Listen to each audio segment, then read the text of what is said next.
Bonjour à tous, bienvenue. Nous sommes ravis de vous accueillir ce matin pour le deuxième événement matinal baptisé IFLab de l'Institut Friedland. Ce matin, le sujet c'est donc l'industrie du futur. C'est bien le processus de désindustrialisation qui touche l'ensemble de nos économies, qui est la conséquence, en tout cas qui est vécu comme étant la conséquence de la mondialisation.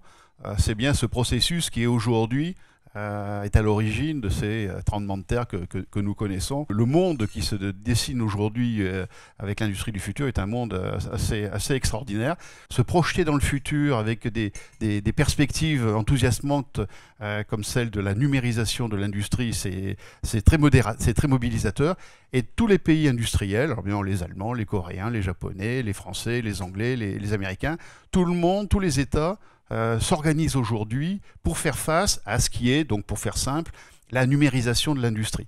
Qu'attend-on effectivement de l'industrie du futur? On a raté en France la précédente révolution qui était celle de l'automatisation, de la robotisation, etc. La numérisation va rebattre les cartes. On était dans des pays matures avec des marchés domestiques qui étaient des marchés de renouvellement et on a tous vendu, nous à la Chambre comme ailleurs, on a tous vendu aux entreprises l'idée que c'est plus ici qu'elles allaient trouver leur croissance de demain, c'était ailleurs. Et si possible, la grande export. C'est paradoxal que ça intervienne à un moment où la mondialisation semble à l'arrêt. Le processus d'élargissement des exportations semble avoir atteint un maximum. La zone euro comme concurrent des États-Unis et de la Chine est aujourd'hui 10% en dessous, à une production industrielle, 10% en dessous de ce qu'elle était avant la crise. Avec la révolution numérique, l'enjeu, c'est d'arriver à reconstruire de la marge. Avec le numérique, l'ambition de l'industrie du futur, c'est de renouer le contact entre le fabricant industriel et le client final. Le modèle de l'industrie du futur de demain, c'est arriver à produire le vêtement de chacun dans le juste temps, à un prix compétitif. Et donc, c'est se sortir de la dictature de l'économie d'échelle avec le numérique. Dès lors que l'on peut arriver à produire de façon unitaire des produits individualisés répondant à une demande de clients qui sont ici et pas en Chine, voilà. Ça redonne sa chance à des petites unités industrielles.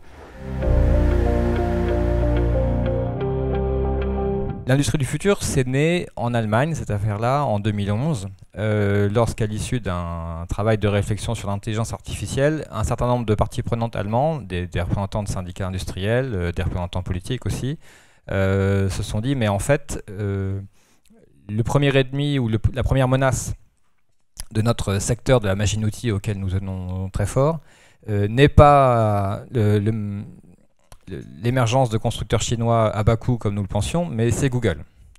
La peur de Google a pris une ampleur critique parmi les industriels allemands dans ces années-là. Et la mobilisation autour de l'industrie 4.0, elle est née de là. Tous les pays du monde qui se sont mobilisés sur le sujet répartissent leurs efforts entre trois piliers, entre trois priorités. Un, le soutien de l'offre, le soutien de la demande et le soutien de la formation. Vous aurez compris qu'on intervient sur l'ensemble des secteurs d'activité. On aide tous les grands industriels sur l'ensemble du cycle de vie de leurs produits, depuis la conception jusqu'à l'industrialisation. Alors évidemment, l'industrie du futur, pour nous, c'est une forte résonance. Et évidemment, quand on travaille aujourd'hui avec nos clients, on réfléchit avec eux à ce qu'on veut être, les produits du futur. On voit qu'il y a une frontière entre l'industrie et les services qui devient de plus en plus floue.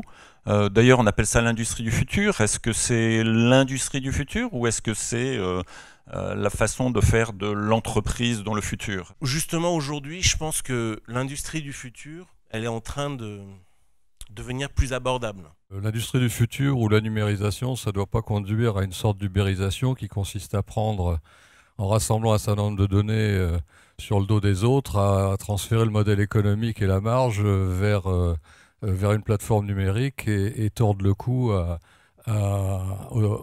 aux opérateurs ou aux industriels sur le terrain. comment organiser le territoire allemand, comment organiser la supply chain allemande, comment organiser la sous-traitance allemande par rapport à cette transformation de l'industrie. C'est comme ça qu'a été bâti, qu'a été proposé le plan de réflexion de l'industrie 4.0 en Allemagne.